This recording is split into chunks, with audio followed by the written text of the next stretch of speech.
আমার শ্বশুর শাশুড়ি কাঁকড়া খুব পছন্দ করে, তাই বাজারে গিয়েছিলাম, যা দেখলাম কাঁকড়া, তা আমি বাজার থেকে কাঁকড়া নিয়ে আসলাম।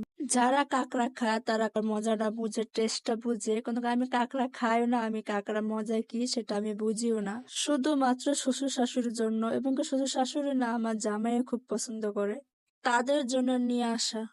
আমি কাঁকড়া খাই না, কিন্তু খুব সুন্দর করে রান্না করতে পারি, শুধুমাত্র শ্বশুর শাশুড়ি আর জামার মন পাওয়ার জন্য।